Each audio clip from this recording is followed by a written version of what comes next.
नमस्कार साथियों, मैं सीमा गुप्ता आज फिर आप सभी के बीच प्रदेश के देश के महत्वपूर्ण प्रतियोगी परीक्षाओं में आप कैसे आसानी से सफलता प्राप्त कर सकते हैं, उससे संबंधित महत्वपूर्ण क्लास को लेकर आई हूँ। और आज की इस क्लास में आप सभी के बीच भारत के भूगोल के मानचित्र से संबंधित क्लास को लाई हूँ। और आज के इस क्लास में मैं आपको भारत के वे महत्वपूर्ण खाड़ियों के बारे में बताने वाली हूँ जो कि परीक्षा के दृष्टिकोण से अत्यंत ही महत्वपूर्ण है। साथियों, मेरे द्वारा जो भी क्लास लिया जा रहा है उसको आप नियमित रूप से 2 से 3 बार जरूर देखें, सुने, ताकि एक भी क्वेश्चन आपका गलत ना होने पाए। तो सबसे पहले मैं बताऊं, भारत की प्रमुख खाड़ियों में आपको मात्र 5 तथ्य याद करना है। अर्थात इस चैप्टर से आपको 5 चीज़ों को देखना है, जिसमें 4 खाड़ी है और एक आपका बैंक बे छोटा सा एरिया है, उसे देखना है। पहला आपका हो जाएगा, ये देखिए, गुजरात से सटे हुए कच्छ की खाड़ी।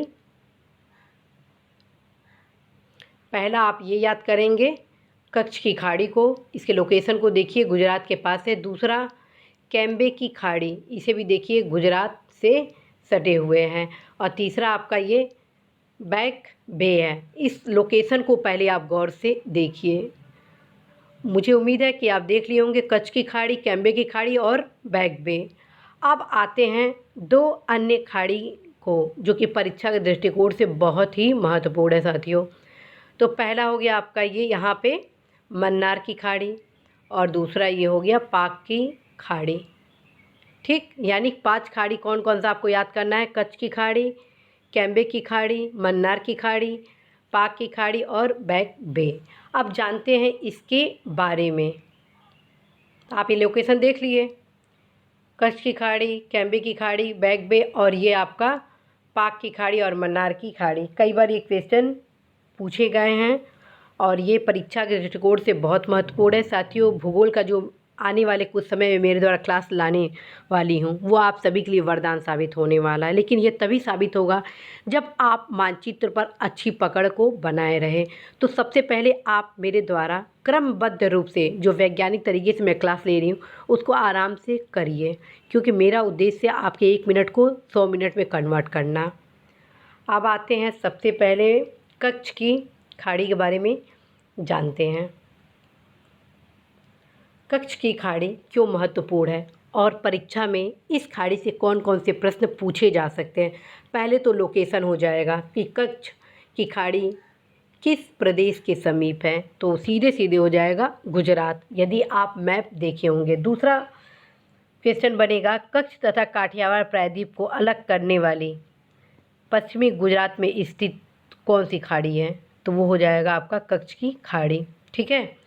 दूसरा देखिए, यह ज्वारीय ऊर्जा निर्माण के लिए अधिकतम क्षमता वाला क्षेत्र है। जी हाँ साथियों, कच्छ की खाड़ी ज्वारीय ऊर्जा निर्माण के लिए अधिकतम क्षमता वाला यह क्षेत्र है और इस तट पर अनेक बंदरगाह स्थित है, जो कि औद्योगिक रूप से गुजरात का समृद्ध स्थल है, जैसे ओखा, कांदला, मुंद्रा, सलाया। याद करिए, कच्छ की खाड़ी पर स्थित बंदरगाह ओखा, मुंद्रा, सलाया, कांदला। जो भी मैं आपको फैक्ट बता रही हूँ, ध्यान रखिएगा, एक भी आपको भूलना बिल्कुल भी नहीं है।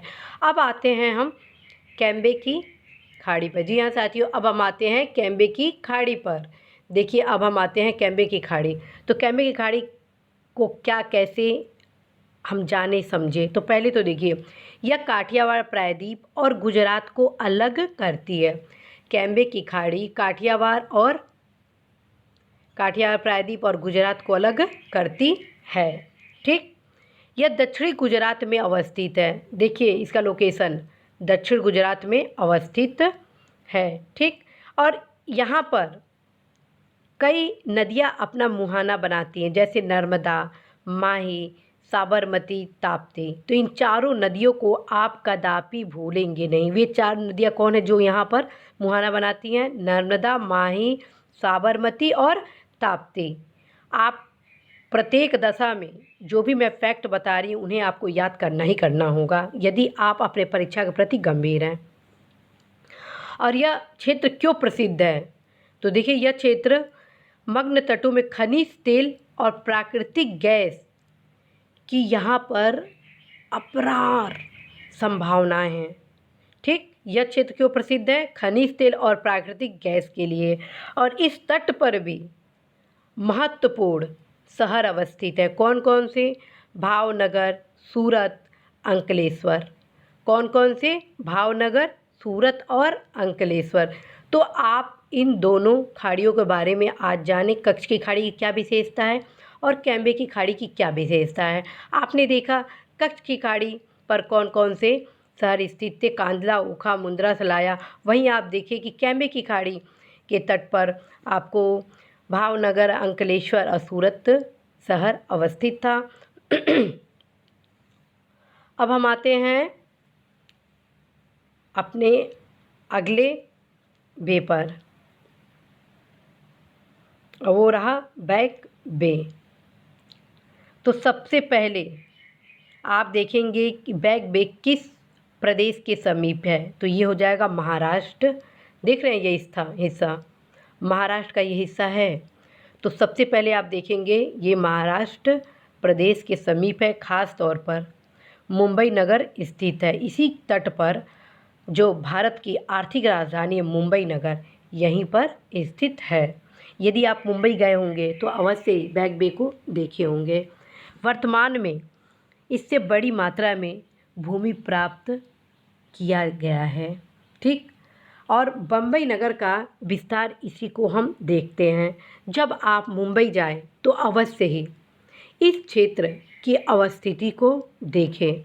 और यदि नहीं जा रहे हैं तो कोई चिंता की बात नहीं है, आप मानचित्र को ही उठाइए और इस स्थिति को देखिए, क्योंकि यह परीक्षा के दृष्टिकोण से बहुत ही महत्वपूर्ण है और यह अरब सागर का एक महत्वपूर्ण भाग है। जी हाँ साथियों, यह एक अरब सागर का एक महत्वपूर्ण भाग है। देखिए यहाँ पर अरब सागर है।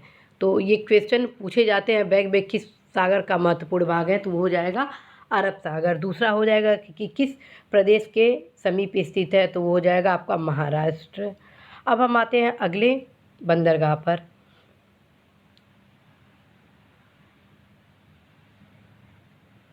सबसे पहले हम देखते हैं मन्नार की खाड़ी को। मन्नार की खाड़ी में हम देखेंगे कि यह एशिया का प्रथम समुद्री जीवमंडल संरक्षण क्षेत्र है। मन्नार की खाड़ी एशिया का प्रथम जीव मंडल संरक्षण क्षेत्र है। ध्यान रखिए, ये क्वेश्चन कई बार परीक्षा में पूछा गया है और आगामी परीक्षाओं में भी पूछे जाने की प्रबल संभावना है। एशिया का प्रथम समुद्री जीवमंडल संरक्षण क्षेत्र है। सेतु समुद्रम परियोजना से इसके पर्यावरण को क्षति की काफ़ी संभावना है, जिसके कारण सेतु समुद्रम परियोजना का भी व्यापक विरोध किया गया। ठीक है साथियों, और एक क्वेश्चन जो बहुत ही महत्वपूर्ण है वो है कि मन्नार की खाड़ी ही भारत को श्रीलंका से अलग करती है। जी हाँ साथियों, मन्नार की खाड़ी ही भारत को श्रीलंका से अलग करती है। तो ये जो चीज़ें हैं आपको याद करना ही होगा। ये पहला क्वेश्चन बनता है कि श्रीलंका और भारत को अलग करती है कौन सी खाड़ी, तो मन्नार की खाड़ी। दूसरा, एशिया का प्रथम समुद्री जीवमंडल संरक्षण क्षेत्र है। ठीक, और इसका लोकेशन देखिए कि ये तमिलनाडु के किनारे है। तो ये प्रदेश वाला भी आप स्थल देख लीजिएगा। ठीक, 3 चीज़ आपको इसमें याद करना। अब हम आते हैं पाक की खाड़ी। जी हाँ साथियों, अब हम आते हैं पाक की खाड़ी। पाक की खाड़ी में हमें क्या क्या जानना है, तो पहले ये देखिए श्रीलंका और भारत के मध्य में ये भी स्थित है। ठीक, पहला क्वेश्चन। दूसरा, यह जैव विविधता के लिए अत्यंत ही समृद्ध स्थल है। ठीक, तीसरा, सेतु समुद्र परियोजना यहाँ प्रस्तावित है। ठीक है, और यह पाक जल संधि द्वारा मन्नार की खाड़ी से जुड़ी है। पाक जल संधि द्वारा मन्नार की खाड़ी से जुड़ी है। तो आज आपने जाना महत्वपूर्ण खाड़ियों के बारे में, जिसमें मैं आपको बताई कच्छ की खाड़ी, कैम्बे की खाड़ी, बैक बे, पाक की खाड़ी और मन्नार की खाड़ी। तो साथियों, मुझे पूरा भरोसा है कि आप अवश्य ही मेरे द्वारा उपलब्ध कराए गए इन क्लास को गंभीरता के साथ अध्ययन करेंगे, समझेंगे और साथ में टीटी के अथवा ऑक्सफोर्ड मैप का साथ में अवलोकन करेंगे, ताकि आपकी सफलता 100% सुनिश्चित हो सके। तो साथियों, जाते जाते मैं आप लोग को होमवर्क ये देती हूँ कि आज जो मैं 5 खाड़ियों के संबंध में बताई हूँ, उनकी स्थिति आप मानचित्र में देखेंगे और जो मैं तथ्य आप सभी को इन सभी के बारे में बताई हूँ, उन्हें आप अवश्य ही कॉपी में नोट डाउन करके उन्हें आप याद कर लेंगे। इसी के साथ मैं सीमा गुप्ता आज फिर आप सभी से विदा लेती हूँ इस आशा के साथ कि आप सभी रहे आबाद, आप सभी रहे आबाद, आप जल्द ही पाए अपने लक्ष्य में कामयाबी। मैं सीमा गुप्ता विदा लेती हूँ। नमस्कार।